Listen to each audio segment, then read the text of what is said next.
नमस्कार दोस्तों, स्वागत है आपका हमारे YouTube चैनल पर। आज मैं लेकर आई हूँ शिव महापुराण कथा का 29वां अध्याय। इस कथा में यज्ञशाला में शिव का भाग न देखकर सती की रोषपूर्ण वचन दक्ष द्वारा शिव की निंदा सुन दक्ष तथा देवताओं को धिक्कार फटकार कर सती द्वारा अपने प्राण त्याग करने का निश्चय, यही सब आज की कथा में वर्णित है। ब्रह्मा जी कहते हैं, नारद दक्ष कन्या सती उस स्थान पर गई जहाँ वह महान प्रकाश से युक्त यज्ञ हो रहा था। वहाँ देवता, असुर और मुनिंद्र आदि के द्वारा कौतूहलपूर्ण कार्य हो रहे थे। सती ने वहाँ अपने पिता के भवन को नाना प्रकार की आश्चर्यजनक वस्तुओं संपन्न, उत्तम प्रभा से परिपूर्ण, मनोहर तथा देवताओं और ऋषियों के समुदाय से भरा हुआ देखा। देवी सती भवन के द्वार पर जाकर खड़ी हुई और अपने वाहन नंदी से उतरकर अकेली ही शीघ्रतापूर्वक यज्ञशाला के भीतर चली गई। सती को आई देख उनकी यशस्विनी माता अक्षिणी वरिणी ने और उनकी बहनों ने उनका यथोचित आदर सत्कार किया, परंतु दक्ष ने उन्हें देखकर भी कुछ आदर नहीं दिया तथा उन्हीं के भय से शिव की माया से मोहित हुए दूसरे लोग भी उनके प्रति आदर का भाव न दिखा सके। मुने सब लोगों के द्वारा तिरस्कार प्राप्त होने से सती देवी को बड़ा विस्मय हुआ, तो भी उन्होंने अपनी माता पिता के चरणों में मस्तक झुकाया। उस यज्ञ में सती ने विष्णु आदि देवताओं के भाग देखे, परंतु शंभु का भाग उन्हें कहीं नहीं दिखाई दिया। तब सती ने दुस्सह क्रोध प्रकट किया। वे अपमानित होने पर भी रोष से भरकर सब लोगों की ओर क्रूर दृष्टि से देखती ही और दक्ष को जलाती हुई सी बोली। सती ने कहा, प्रजापति, आपने परम मंगलकारी भगवान शिव को इस यज्ञ में क्यों नहीं बुलाया, जिनके द्वारा यह संपूर्ण चराचर जगत पवित्र होता है, जो स्वयं ही यज्ञ है, यज्ञ वेताओं में श्रेष्ठ है, यज्ञ के अंग, यज्ञ की दक्षिणा और यज्ञकर्ता यजमान है। उस भगवान शिव के बिना यज्ञ की सिद्धि कैसे हो सकती है? अहो, जिनके स्मरण करने मात्र से सब कुछ पवित्र हो जाता है, उन्हीं के बिना किया हुआ यह सारा यज्ञ अपवित्र हो जाएगा। द्रव्य, मंत्र आदि, हव्य और कव्य, ये सब जिनके स्वरूप है, उन्हीं भगवान शिव के बिना इस यज्ञ का आरंभ कैसे किया गया? क्या आपने भगवान शिव को सामान्य देवता समझकर उनका अनादर किया है? आज आपकी बुद्धि भ्रष्ट हो गई है, इसलिए आप पिता होकर भी मुझे अधम पूछ रहे हैं। अरे, ये विष्णु और ब्रह्मा आदि देवता तथा मुनि अपने प्रभु भगवान शिव के आए बिना इस यज्ञ में कैसे आए? ऐसा कहने के बाद शिव स्वरूपा परमेश्वरी शक्ति ने भगवान विष्णु, ब्रह्मा, इंद्र आदि सब देवताओं का तथा समस्त ऋषियों को बड़े कड़े शब्दों से फटकारा। ब्रह्मा जी कहते हैं, नारद, इस प्रकार क्रोध से भरी हुई जगदम्बा सती ने वहाँ व्यथित हृदय से अनेक प्रकार की बातें कही। श्री विष्णु आदि समस्त देवताओं और मुनि जो वहाँ उपस्थित थे, सती की बात सुनकर चुप रह गए। अपनी पुत्री के वैसे वचन सुनकर कुपित हुए दक्ष ने सती की ओर क्रूर दृष्टि से देखा और इस प्रकार कहा। दक्ष बोली, बद्री, तुम्हारे बहुत कहने से क्या लाभ?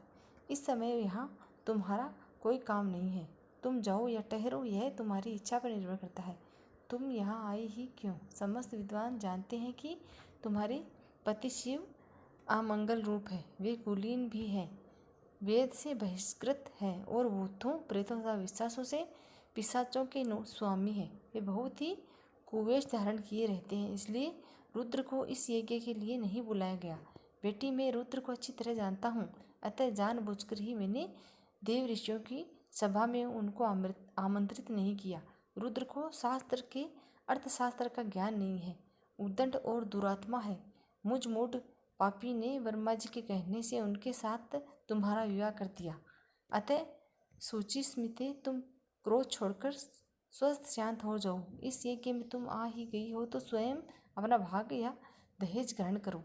दक्ष के ऐसा कहने पर उनकी त्रिभुवन पुत्रिका पूजिता पुत्री सती ने शिव की निंदा करने वाले अपने पिता को जब दृष्टिपात किया, तब उनका रोष और भी बढ़ गया। वे मन ही मन सोचने लगी कि अब मैं शंकर जी के पास कैसे जाऊंगी? यदि शंकर जी के दर्शन की इच्छा से वहां गई और उन्होंने यहाँ का समाचार पूछा तो मैं उन्हें क्या उत्तर दूंगी? तदंतर तीनों लोकों की जननी सती रोषा वे से युक्त हो लंबी सांस खींचती हुई अपने दुष्ट हृदय पिता दक्ष से बोली। सती ने कहा, जो महादेव जी की निंदा करता है अथवा जो उनकी होती हुई निंदा को सुनता है, वे दोनों तब तक नरक में पड़े रहते हैं जब तक चंद्रमा और सूर्य विद्यमान है। अतः तात मैं अपने इस शरीर को त्याग दूंगी, जलती आग में प्रवेश कर जाऊंगी। अपने स्वामी का अनादर सुनकर अब मुझे अपने इस जीवन की रक्षा से क्या प्रयोजन। इसी यदि कोई समर्थ हो तो वह स्वयं विशेष यत्न करके शंभु की निंदा करने वाले पुरुष की जीभ को बलपूर्वक काट डाले, तभी वह शिव निंदा शरण के पाप से शुद्ध हो सकता है, इसमें संशय नहीं है। यदि कुछ कर सकने में असमर्थ हो तो बुद्धिमान पुरुष को चाहिए कि वह दोनों कान बंद करके वहाँ से निकल जाए, इससे वह शुद्ध रहता है, दोष का भागी नहीं होता, ऐसा श्रेष्ठ विद्वान कहते हैं। इस प्रकार धर्म नीति बताने पर सती को अपने आने के कारण बड़ा पश्चाताप हुआ। उन्होंने व्यथित चित्त से भगवान शंकर के वचन स्मरण किया।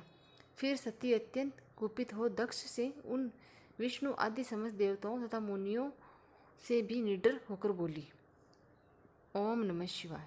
29वां अध्याय का पहला भाग यहीं समाप्त होता है। विश्राम आया है, शुरू करते हैं दूसरा भाग। सती ने कहा, तात तुम भगवान शंकर के निंदक हो, इसके लिए तुम्हें पश्चाताप होगा। यहाँ महान दुख भोगकर अंत में तुम्हें यातना भोगनी पड़ेगी। इस लोक में जिनके लिए न कोई प्रिय है न अप्रिय है, उन निर्वैर परमात्मा शिव के प्रतिकूल तुम्हारे सिवा दूसरा कौन चल सकता है।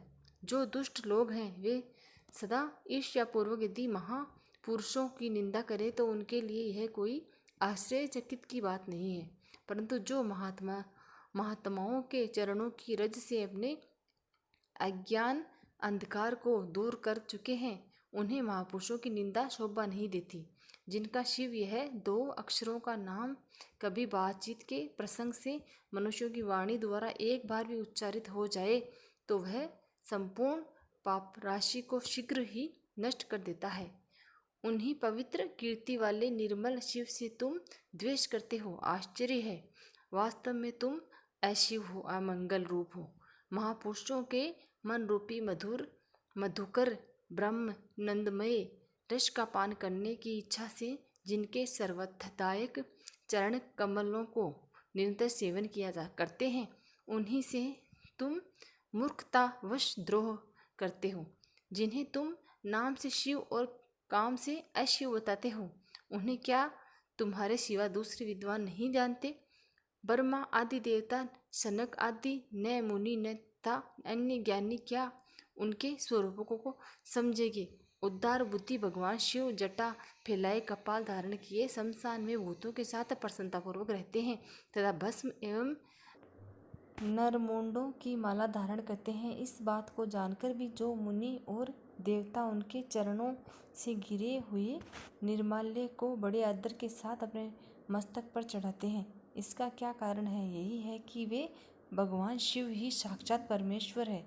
प्रवृत्ति यज्ञ यज्ञादि आदि निवृत्त शम दम आदि को प्रकार के कर्म बताए गए हैं।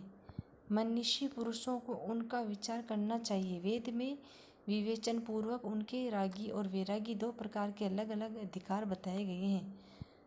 परस्पर विरोधी होने के कारण उक्त दोनों प्रकार के कर्मों का एक साथ एक ही कर्ता के द्वारा आचरण नहीं किया जा सकता। भगवान शंकर जो परम परमात्मा है, उनमें इन दोनों ही प्रकार के कर्मों का प्रवेश नहीं है। उन्हें कोई कर्म प्राप्त नहीं होता, उन्हें किसी भी प्रकार के कर्म करने की आवश्यकता नहीं है। पिताजी, हमारा ऐश्वर्य अव्यक्त है, उसका कोई लक्षण व्यक्त नहीं है। सदा आत्मज्ञानी महापुरुष ही उसका सेवन करते हैं। तुम्हारे पास वह ऐश्वर्य नहीं है। यज्ञशालाओं में रहकर वहाँ के अन्न से तृप्त होने वाले कर्मठ लोगों को जो भोग प्राप्त होता है, उससे वह ऐश्वर्य बहुत दूर है। जो महापुरुषों की निंदा करने वाला और दुष्ट है, उसके जन्म को धिक्कार है। विद्वान पुरुषों को चाहिए कि उनके संबंध को विशेष रूप से परियल करके त्याग दे। जिस समय भगवान शिव तुम्हारे साथ मेरा संबंध दिखलाते हुए मुझे दक्षायणी कहते हैं, कह के पुकारते हैं, उस समय मेरा मन सहसा अत्यंत दुखी हो जाएगा। इसलिए तुम्हारे अंग से उत्पन्न हुए सदा शव के तुल्य घृणित इस शरीर को इस समय मैं निश्चय ही त्याग दूंगी और ऐसा करके सुखी हो जाऊंगी। हे देवताओं और मुनियों, तुम सब लोग मेरी बात सुनो। तुम्हारे हृदय में दुष्टता आ गई है। तुम लोगों का यह क्रम सर्वथा अनुचित है। तुम सब लोग मूढ़ हो, क्योंकि शिव की निंदा और कलह तुम्हें प्रिय है। अतः भगवान हर्ष से तुम्हें इस कुकर्म का निश्चय ही पूरा दंड मिलेगा। ब्रह्मा जी कहते हैं, नारद उस यज्ञ में दक्ष तथा देवताओं से ऐसा कहकर सती देवी चुप हो गई और मन ही मन अपने प्राण वल्लभ शंभु का स्मरण करने लगी। ओम नमः शिवाय। 29वां अध्याय यही समाप्त होता है। मिलते हैं अगले अध्याय के साथ। धन्यवाद।